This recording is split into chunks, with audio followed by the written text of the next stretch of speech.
ನಾನು ಮುಂದೆ ನಿಂತಿದ್ದೆ ಅಷ್ಟೇ, ನಾನೇನು ಕಳ್ತನ ಮಾಡಿಲ್ಲ. ಹೌದಾ? ಪೊಲೀಸ್ ಸ್ಟೇಷನ್ ನಡಿ. ಅಲ್ಲಿ ಎಣ್ಣೆ ಹಚ್ಚಿರೋ ಲಾಟಿ ನಿನ್ನ ಹತ್ರ ಬಾಯ್ ಬಿಡಿಸುತ್ತೆ ನೀನ್ ಹೆಂಗ್ ಕಳ್ತನ ಮಾಡ್ದೆ ಅಂತ. ಹಾಗೆ ಅಷ್ಟು ದೊಡ್ಡ ಹಾರನ ಯಾರು ಕೊಟ್ಟು ಬಂದೆ ಅಂತ. ಅವನನ್ನ ಕರ್ಕೊಂಡು ಹೋಗಿ. ಇನ್ಸ್ಪೆಕ್ಟರ್ ಸರ್, ನೀವು ತಪ್ಪಾಗಿ ಅರ್ಥ ಮಾಡ್ಕೊಂಡಿದ್ದೀರಾ. ನಾನೇನು ಕಳ್ತನ ಮಾಡಿಲ್ಲ ಇನ್ಸ್ಪೆಕ್ಟರ್. ನೀವು ನನ್ನ ಬಗ್ಗೆ ತಪ್ಪು ಅರ್ಥ ಮಾಡ್ಕೊಂಡಿದ್ದೀರಾ.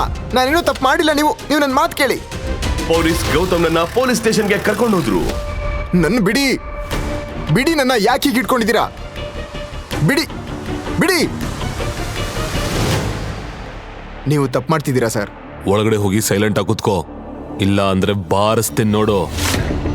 ಕೇಳಿಸ್ಕೋ, ಆ ಮೂಲೆಯಲ್ಲಿ ಕೂತ್ಕೋಬೇಡ. ನಿನ್ನಂತ ಒಬ್ಬ ಕಳ್ಳನ್ನ ಅಲ್ಲಿ ಹೆಂಗ್ ಹೊಡೆದಿದ್ದೆ ಅಂದ್ರೆ ಅವನಲ್ಲೇ ಕುಸ್ತೋದ. ಇನ್ಸ್ಪೆಕ್ಟರ್ ಸರ್, ನೀವು ತಪ್ಪಾಗಿ ಅರ್ಥ ಮಾಡ್ಕೊಂಡಿದ್ದೀರಾ. ನಾನು ಕಳ್ಳ ಅಲ್ಲ, ನಾನು ಅನ್ವಿತಾ ರಾಜ್ಗುರು ಗಂಡ. ಓ ಓಕೆ, ನೀನಾ ರಾಜ್ಗುರು ಫ್ಯಾಮಿಲಿಯ ನಾಲಾಯಕ್ ಮನೆ ಅಳಿಯ?